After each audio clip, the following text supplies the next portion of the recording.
with my good friend, Patricia.Castillo. Say hi, Patricia. Hi, everybody. Welcome to our call today. Hold on 1 second. Let me put you back in. There you go. There you go. One more time. Say hi, Patricia. Hi, everybody. Welcome to our call today.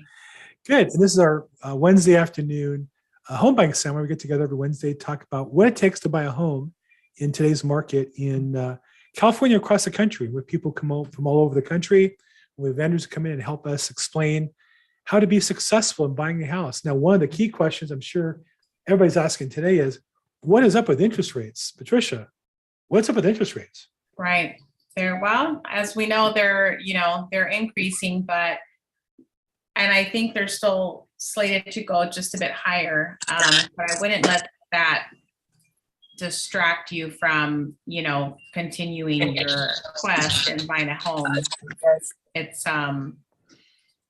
still a good time to buy regardless of the rates, because ultimately you're going to basically purchase what you can afford.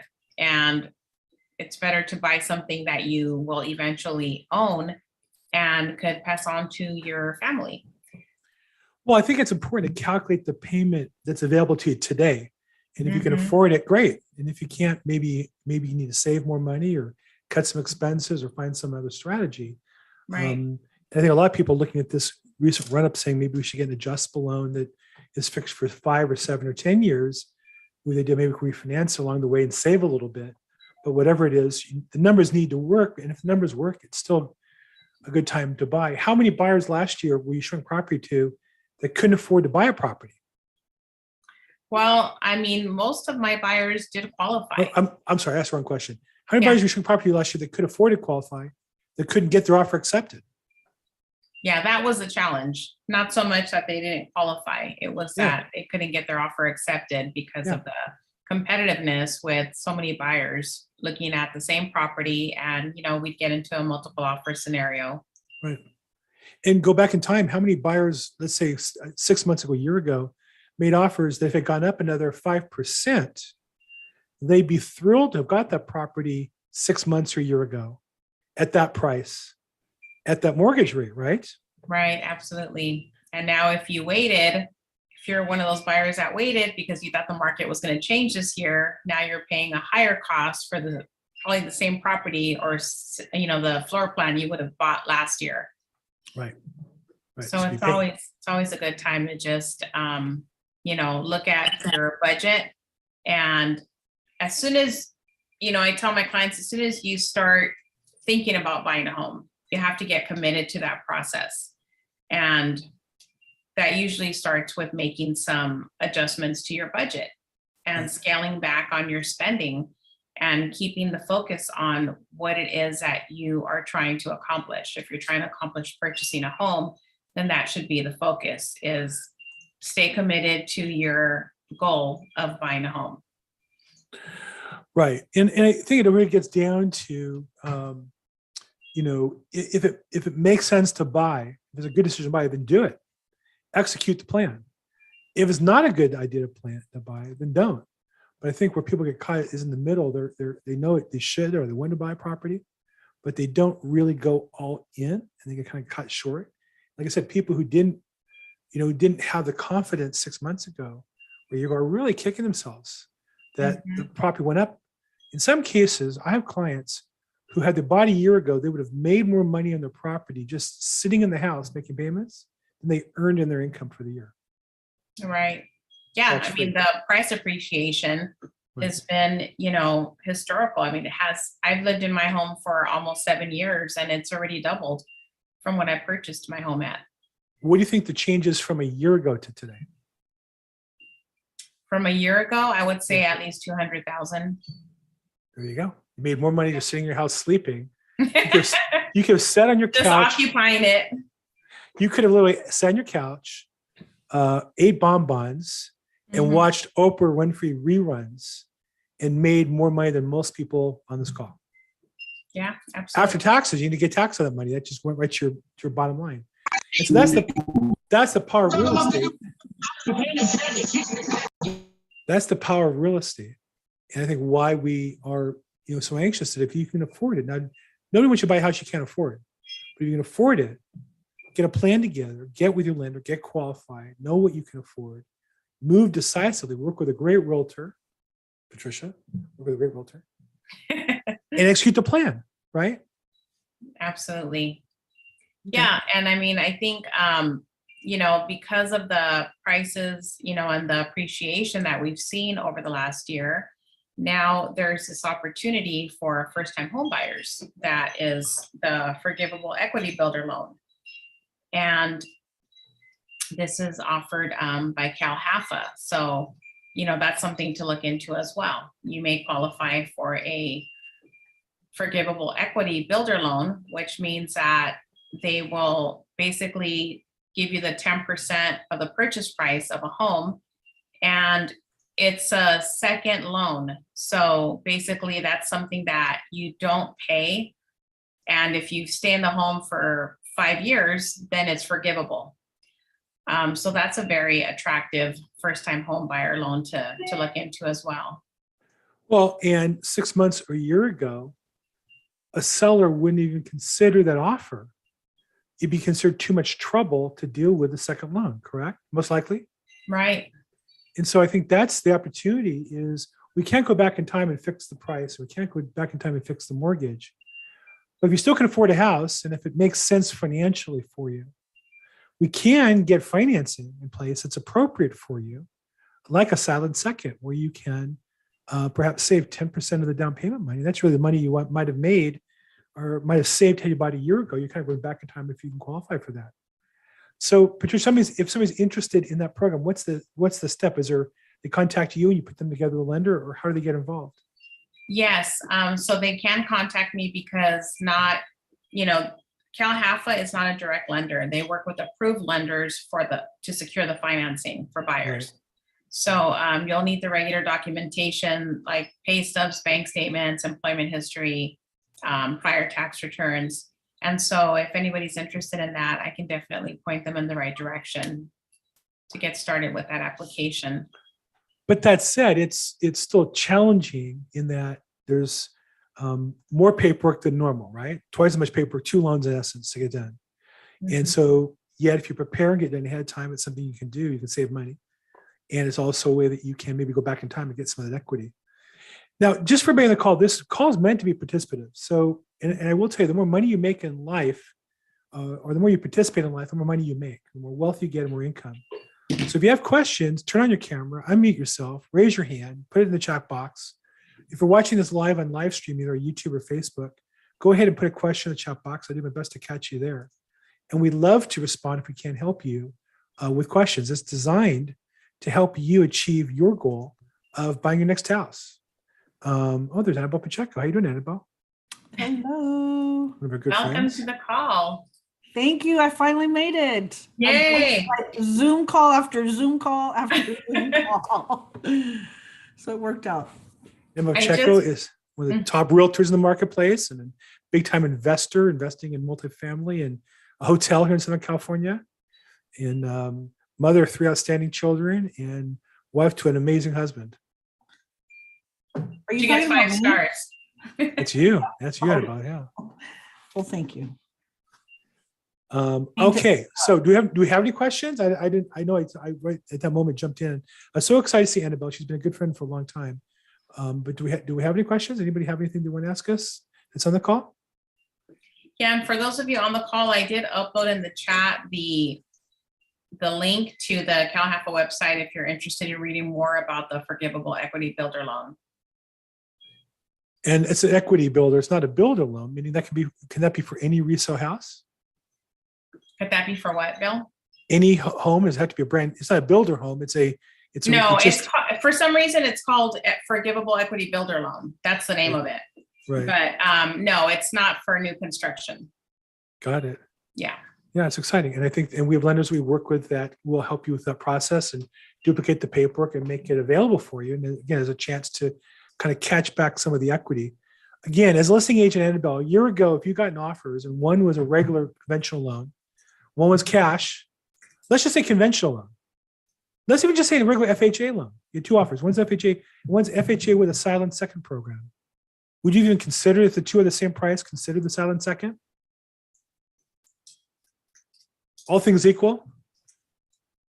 Sorry. I think I would have to do a little background check on the agent representing that buyer. Same agent, let's say. The only two differences, one's a regular FHA loan, and one's with a silent second. Which one are you going to accept? No. I'm like, I mean, at the end of the day, my clients care about the bottom line. It's not going to cost them any more money.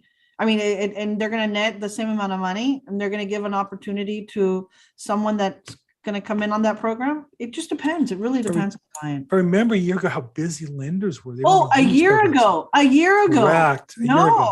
No. 6 You have months to ago. Forget it. No, not even a You- month ago. You even thought about it. You would just said next. Yes. You tell your seller this is never going to happen. The lenders are too busy to answer the phone. The Yes. last thing they're going to do is a seconds of paper, right? Yes. I mean, Now, I don't know about you, but today I've gotten called by 3 or 4 different lenders, like all kinds of emails, invitations. I'm like the lender's best friend all of a sudden, where for years they're busy just refinancing their clients over and over Right. again. Today they're looking to help people get in houses, right? yeah. So today, if you're a listing agent, would you consider a buyer with a silent second? I think the answer is yes, we would. Today, yeah. Mm-hmm. That's the opportunity. So I think Patricia's on the right track. That we got to take a look at these programs, dig a little deeper, sharpen our pencil, work a little harder, Right. and help our customers get the results they want. Yes, I agree. Great. Okay, so you agree with me. That's good news. We're glad that Annabelle agrees with you, Bill. Yeah, I don't really care that much. If she did, that would be I her- know her you mistake. don't. Her mistake. Okay, Rosa Elgato, you're there enjoying watching and quietly. Jump in here. How can we help you today? What are you working on? Hi, Hi, Hi, Rosie. what am I working on? Jen, how can we help you?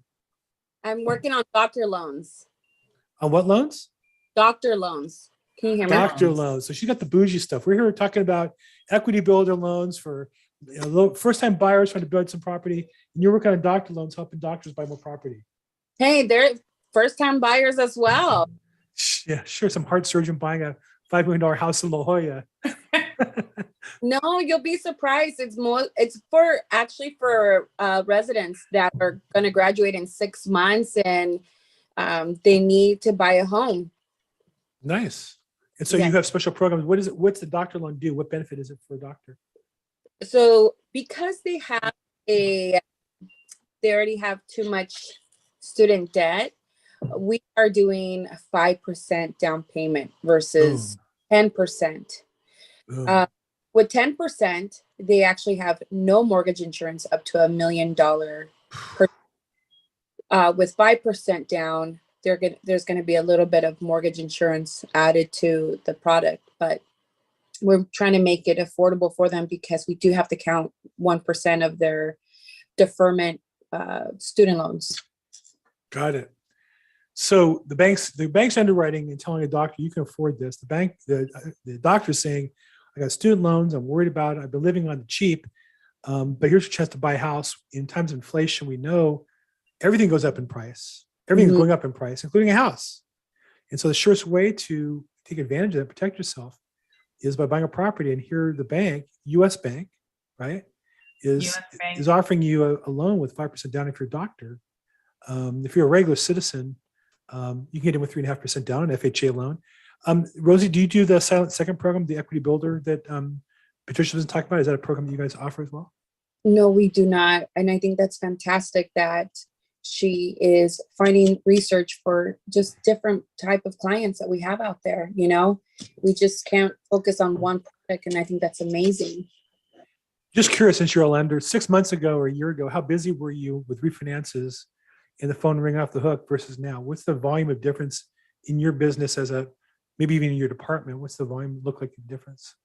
Actually, I didn't do that many refinances. I'm probably one of the loan officers that didn't get that many calls on refinance. It was more purchase for me. It's always been purchase focused for me.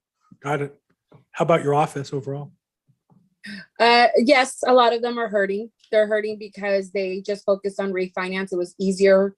I honestly, for me, it's helping new customers become homeowners. So my focus was always driven on purchases. But yes, some are having a very hard time, a difficult time to just to get purchases and start that relationship and start looking for business and, clientele and stuff like that. So I'm used to the rate.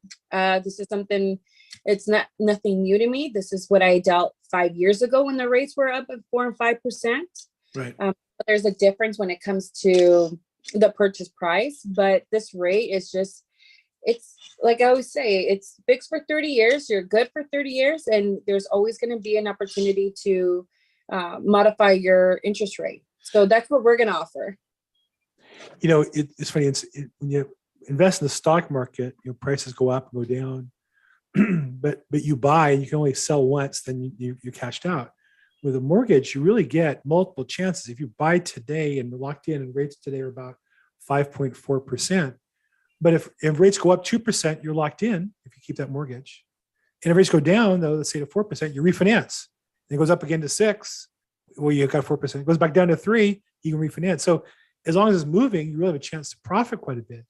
And I think for buyers, this is a chance to get in when buyers are when people are scared. As long as it makes sense, that's the time to take advantage of every market, whether it be investing in property, investing in stocks, or buying a house. Well, today was actually my first time in a year actually witnessing seller credit. Wow. Oh, Wow, that's interesting. Yes. We haven't seen that in a while. Right. Wow. So I did a loan this morning. They'll be signing their docs. I'm sorry. They're going to sign docs tomorrow, but escrow already balanced. And unfortunately, this is for all listing agents, so please don't hate me. Mhm. But it's really important to do your due diligence on the HOA, find out if there are how to prove, because when you don't do those little details, we're surprised at the end. So in this situation, this scenario, the customer was willing to put 5% down, no problem. Comes to find out, the HOA is not compliant with HUD. And so we had to ask the customer to bring another 5% down. And luckily, the listing agent did admit that she knew about it and she forgot to mention it. Oops. And forgot to put it on the MLS. Double oops. So, yeah. So I was happy that she admit, right? We all make mistakes. So the buyer's agent asked, would you be open to give the client a credit because he's short $7,000? And a year ago, we just would have said, no, next in line, you must step up and buy the property. We wouldn't have had a smile on our face. We just would shove them aside and redone everything. Now, you got a buyer who wants to buy the house, you got to sharpen your pencil, right? Right. And honestly, the listing agent said he was the only one who put an offer. There you go. So we're like, hey, work with us because we want to work with you guys. So it was the first time in a long time to see that once again, listing agent giving receiving seller's credit. Look at smile on your face. As a professional, I've been in this business, I think longer than certainly Patricia's been alive, and you have, Rosie, Annabelle, long enough, longer than your kids for sure in your marriage. Been around quite a bit. And I think that as great as the last couple of years were, and it was great, I made a lot of money, sold a lot of houses, but then every agent sounds like they're a genius. And I was just on the phone today with a seller who got her license and she wanted to, sell her house on her own. And I said to her, look, I don't like you. You want to sell on your own? Fine. The original plan was you wanted me to co-list it with you. I'm glad to do it. But here's the thing. Any jellyfish could have sold a house a year ago and you would have got top dollar. Anybody would have sold it. Didn't matter. Yeah. And if that buyer didn't close, you just would be sold to another person, probably at a higher price. I said, today, you're catching a falling knife. You need somebody who's strong, who's going to keep that buyer when it's time to get their conditions waived, get those conditions waived, get them or cleared, or waive sign the contingency release so that they're locked into the deal, and make sure the loan's locked in or else they're going to suffer. Be on the lender, ride them, to get that done. This is where we as agents, good agents, show the distinction between being a professional and just being lucky. So I'm ready for this. Yes, I'm ready for the new change, and it's happening. Luckily the appraisal came back at price. It usually comes under. So, I mean, there was a lot of changes, but I feel like this is a turning leaf in the situation. And now I'm starting to see where sellers are at buyers' mercies right now, and I haven't seen this in a while. So it was nice to witness that and just, to see what else we can offer for the future clients. And I keep telling everybody, yes, the rates are high, but it's not slowing down the market. Right. Well, it's not stopping the market. It's Mhm. probably cooling it off a bit. I mean, at least to me, it seems like we have less offers. We do have more inventory coming in the market now in most areas, not all, but most areas. So it's definitely going from hyper fast to something less than it was. It's still a really healthy market. But now the kind of normal rules are coming back into play. And for agents who've never seen that, they're Mhm. falling apart. They're under a lot of stress right now. And that's why we need professionals like you, Rosie, to help us. Yes, so let's hang in there because it's changing. So I'm holding on as tight as I can. Yeah, I'm hanging in. It's 5:24 on a Wednesday night. I'm still here trying to help people buy houses, sell houses. Hey, Kevin Russell with a fancy yeah. background. Yeah, I got to change this wacky thing. I do some neon art in my spare time, and it's a little disco-ish. So, my question for you guys is, I am so frustrated trying to buy a house in Southern California, and I'm going on 120 days to close 2 refis out of state. It's just been a joke between 2 different lenders trying to get cash out of refis, out of some rentals, and so I'm still proceeding towards the finish line and getting closer every day. And I'm thinking maybe I just need another 2 weeks, but sometimes I wonder if they'll ever even get me any money. The question I have for you is now that rates are up and things are cooling off, I'm hearing from one of the realtors I've been working with for over 6 months to say, hey, now is a good time because, the higher rates have definitely cooled things off. But I just feel like, man, these low rates really pumped prices, and there's been a lot of talk on nonstop demand, and there's all this demand. Well, where the heck did the demand come from? Did we all of a sudden gain like 10% in our population? Or is it just people with a lot of cheap money floating around like I'm trying to get have put it to work on more rental property? Well, I think I would say 3 things. One is the population has continued to increase. It's certainly in overall in California, or population is higher than it was. For all the people moving out, we have more people moving in from other countries primarily, less people moving from other states. So our population's gone up. We've added very little housing. We've added less than half of the new housing units of the people who have moved in here.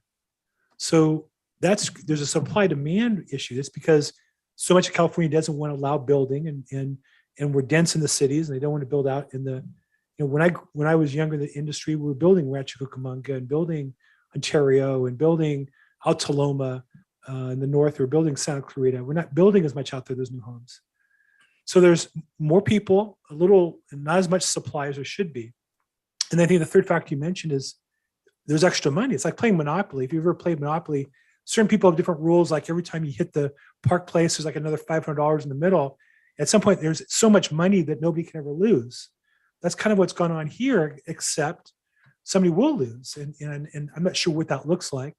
I think inflation, we all kind of lose a little bit by paying more for things. I know my daughter and son-in-law are scrambling to buy baby formula, right? And almost everything's gone up in price. Food's gone up in price. Gas has gone up in price. Housings go up as well. And so that's why I think, even if housing doesn't go up to keep up with inflation at 10 or 12%, it only goes up 5%. The key about housing is if you put 5 or 10% down or 20% down, you're leveraging it. That's why it's such a great inflation hedge. So you're right. I think the opportunity for you as a buyer is a year ago. I don't know about Patricia in particular or Annabelle or Rosie, but a typical buyer, a house you'd be making offers, there'd be 10 offers on a house for every one that was bought. And now that number's down to about 3 to 1. Yes. So, right. So those are kind of the average numbers overall in California. So I think that as a buyer, you'd be frustrated to go out and make 10 offers. Many people got tired and didn't make 10. They made 8 and quit. But today you can make 3 and find the house you want and not settle for one you don't want. A lot of people settle for bad floor plans, bad locations in a hot market. They bought the corner house. They really didn't want to be on a corner. The busy street, they didn't really want. Well, now once there's a little more inventory, you can choose from a couple. So I think the opportunity is, if you're smart, maximize your financing, get the right loan at the right time, the right way, you have a chance to get what you want rather than settle for what's available. But I Yeah. think also it had to do with the rates. So people were beginning of this year were approved for $800,000, and I had to call all of my clients and change that pre-approval from 800,000 to 600,000. Oops. So, but you know what? Yeah. They're not gonna. You know what? I feel like they're not gonna be house poor. You know, they're gonna be rich, and when that rate comes down, you know, they're gonna just have this extra money coming their way. There's something magical when you refinance and all of a sudden your house payment goes down by $200-300 a month, and all you've done is shuffle a bunch of paper. It's like free money. It's just crazy how rich you feel for that. And that caused people to feel rich, go out and buy and upgrade their house and do things like that. I have a question. Kevin, are you a real estate agent? No, I'm in the commercial land title and escrow. Oh, okay. And I'm seeing a barrage of refis still. I mean, one customer today delivered me, they've been doing 5 to 6 refis a day for the last 2-3 weeks. So there's still some banks that are just super, super hot on refis. Right. Well, and I think I mean, I really believe that your representation, whoever's representing you on the purchase of the home in this market, in this climate, they have to be aggressive. They have to know how to submit offers. And I can tell you that I've picked up clients that were on the hunt for a house for like the last 6 months. And I went out with them, not even 30 days, and we were in escrow. I mean, it takes a special kind of agent to get a buyer into a property in this market. Yeah, I would imagine. Especially, you know, if you're having to compete against cash offers, and it's just been ludicrous. And plus, you know, we're shopping in the 1.2, 1.4 range. And now we're having to adjust our sites by $300,000 or $400,000. Now there's nothing in the territory that we want. Mhm. So it's like, well, all right, we missed that boat. I mean, we went and bought an investment property, and that's why we took a gamble. We figured we'd buy something out of state and forego a house. But now I'm finding that the market out of state, even though it was a very hot market in Seattle, where I already have several properties, it couldn't have touched the gains that we've seen in Orange County with a population that's vacating the state. You know, they're publishing articles every couple of weeks that we're losing population. Well, And we're not losing population net. There are more people moving out than moving in from states. But even Orange County's population is increasing. Now, there's international immigration from south of the border, from China, from Asia. But our overall population has gone up in California and Orange County and LA. Yeah, overall net total population is higher. It's the net migration number. That's why I think that I always do a video on every Monday on the real estate industry, because I think the news is misleading. It's true. More people move out of California than move into California from other states. But way more move here internationally, partially because we have an open border. Anybody can walk across the border. Used to be you had to file paperwork and wait for years and hire attorneys. I have clients who are attorneys in immigration who used to charge $10,000, $15,000 to get people citizens. Now they just walk across the border and apply. So that they're literally, we had 2 million people cross illegally last year. Yes. About a third into California. So our population has grown. There's not less people around. There's maybe less less people moving here from other states than move to other states from here. There's less Floridians moving to California than Californians moving to Florida. But there's definitely more people. There's no less. yeah, I thought I read an article where we actually had a net migration out. I don't believe so. I haven't You seen don't that statistic. I don't think that's true at all. The opposite is probably why we have homeless problems, because the rental market's filled up, the housing market's tight for houses. And so we're not adding any inventory, not building new houses. So we're really, that's why, it's so interesting. I'm involved with local politics. And I just asked, there's a guy running for city council. And I just said, okay, you're proud that we're a sanctuary city, we're open border city. And then you talk about homelessness. Well, where are the people supposed to live? If we're not building houses in LA, we're letting more people in LA. What do you think they're going to do? What is, I'm not making a value judgment. Just what's your plan? Tell me what the numbers are. Show me a piece of paper, how that works. And the answer is it doesn't. We've got more people piling in the country than moving out. And I'm not saying it's good or bad. I'm just saying the math is what It is what it is. Yeah. I think what is true is there's more people coming into lower income stratus. 10 years ago, migration were wealthy people coming from China with a lot of money. I used to work in an office with Annabelle, and we'd have clients come in and buy houses to get citizenship. They'd buy $1 million house for all cash or half the money from some Chinese bank. We don't have as much of that today for political reasons, maybe, or legal reasons. We have more skewing at the lower income numbers. Okay. Any other questions, comments on buying property? Anybody? Rosie, I know did we know you're going to be here, or are you just a special treat that popped in tonight? I just popped. We had you here a couple weeks ago as a special guest. It's great to have you. Yeah. Thanks for popping in and joining us. Thank you. Always welcome. U.S. Bank out of San Diego, habla español, but also speaks English real well and does loans all over the state. And you can use your local U.S. bank as a place to scan documents and make it convenient. Maybe get a cup of coffee or something while you're in the branch. So thanks for joining us, Rosie. So now you better make sure there's coffee there. No. I used to work in a bank. I started this business in a savings and loan bank branch. So the Mhm. mentality when you're in a branch is different than when you work as a lender. I'm sure you're working at your home office or a mortgage office. That's like a regular, real estate office. But the bank branches, it's like you're going to your house and they want you to sit down and they have a candy for the kids and it's a whole different vibe. So, okay, Kevin, nice seeing you. Thanks for joining us. Any other questions? I don't see any. I think we've passed the half hour mark. So I think we're good. Patricia, anything you want to add in? Any special? Let's see, we got a comment here. Happy Wednesday, all from UCSD alum. David Ty from UCSD. Okay, well, I don't know what what their nickname is. Are they the Friars, I think, right? UCSD Friars. He's watching us live on YouTube. Thanks, David. Oh, great. Patricia, any last comments you want to make for us? Yeah, I was just gonna say, I know Kevin's gone, but when he was mentioning about the surging housing demand, I mean, the pandemic had a lot to do with that too.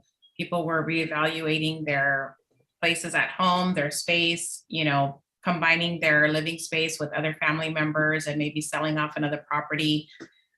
That's what happened with my last client that I, sold her house in Orange County. She was moving in with her daughter and she thought, well, I don't need this big house. I'm going to go live with my daughter. And so if anybody is thinking about making a move, let's talk about it and see how we can help you strategize your plan and get that into motion. Outstanding. Oh, by the way, UCSD's nickname is the Tritons. Tritons. Annabelle, any last words of wisdom for us? No, I think agents need to go out and find more listings. There's a shortage of inventory and there's sellers out there. So go Gotta get dig them out. Yep, go get listings. I see Caitlin Chen. Welcome, Caitlin Chen, another great lender. It's like a lender hall of fame here. Caitlin's one of the favorites from the North Orange County. Where's she from? Fulton or Bray or someplace? Newport. Caitlin, nice to see you on the call as well. Well, look, guys. Yeah, I'm going to go out and get some listings. So I'm going to come back and solve the inventory problem myself. That's my goal. Me too. We're going to be right there with you, Bill. Get more probates. Right. We'll list them all up. I'm all for listing. I got one I'm working on in Whittier. Fun story. Hopefully I get that listed. I'll tell you guys a story on that one. Okay, well, look, we'll wrap up here. Thanks for joining us. We do this every Wednesday, 5 p.m. Pacific, 8 p.m. Eastern. We don't always get Rosie Delgado, but we're glad to have her from U.S. Bank. Caitlin Chen, glad to have you as well. Kevin, thanks for popping in. Annabelle Pacheco, special guest, EXP and Diamond Bar branch manager. On behalf of my friend and colleague, Patricia.Castillo. Say hi, Patricia. Yes, hi, and bye, everybody. Super agent from Downey California. We're here to help you. So call, text, email if we can help you and make this week your best week ever. Thank you.